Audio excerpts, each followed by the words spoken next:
Hello everyone, we are solving the question 1.5 from the chapter solution, and the question is a solution of glucose in water is labeled as 10% weight by weight. What would be the molality and mole fraction of each component in the solution? If the density of the solution is 1.2 gram per ml, what shall be the molarity of the solution?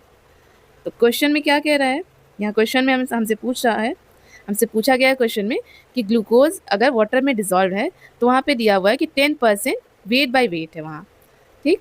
और यहाँ पे बताया पूछा है कि molality बताइए, mole fraction बताइए and density यहाँ पर गिवन है।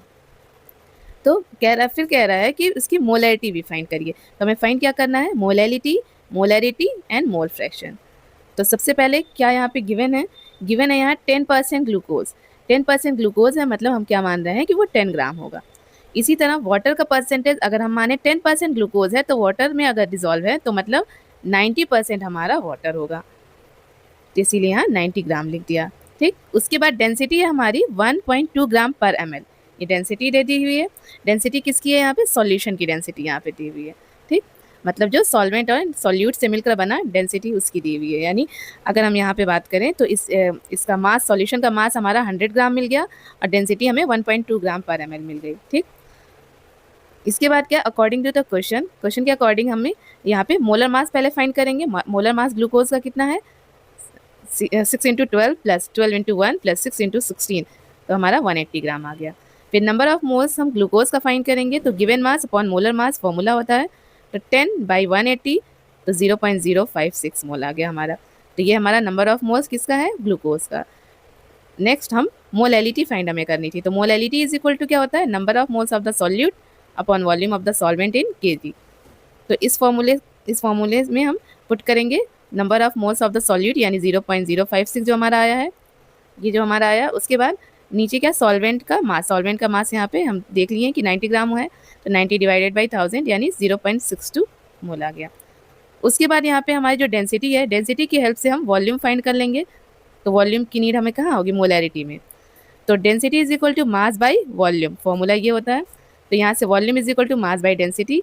अब हमें पता है कि मास जो हमारा है सॉल्यूशन का वो 100 ग्राम है, ठीक है। ये 100 ग्राम हमारा ये मास दिया हुआ है सॉल्यूशन का। तो 100 डिवाइडेड बाई 1.2 क्या है, डेंसिटी। तो ये कितना वॉल्यूम आ गया, 83.33 ml, ये हमारा आ गया। उसके बाद मोलैरिटी की बात करें तो मोलैरिटी का फॉर्मूला होता है number of moles of the solute upon volume of the solution in litre. अब इस फॉर्मूले में हम पुट करेंगे मोल्स ऑफ द सॉल्यूट हमें पता है 0.056 है, और वॉल्यूम हम निकाल लिए 83.33 ये था। तो डिवाइडेड बाई 1000 क्यों किया, क्योंकि हमें लीटर में से कन्वर्ट करना था। तो मोलैरिटी हमारी आ गई 0.62 मोल। अब इसके बाद नंबर ऑफ मोल्स हमें ग्लूकोज का पता था, नंबर ऑफ मोल्स हमें यहाँ पे ग्लूकोज का पता था।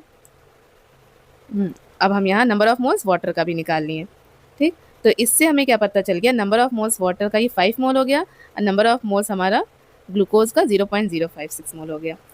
अब इसके बाद हमें क्या फाइंड करना है, मोल फ्रैक्शन। अब मोल फ्रैक्शन बचा है, मोलैलिटी फाइंड कर ली, मोलैरिटी हो गया।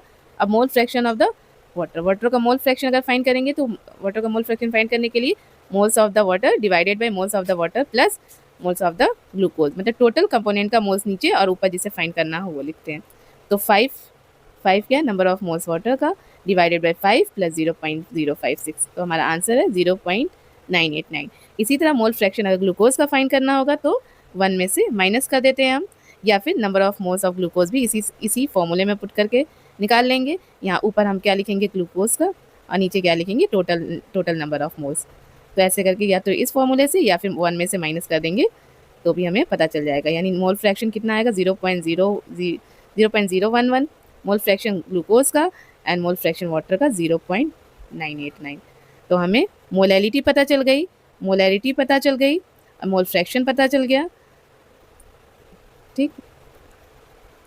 Thank you, have a nice day.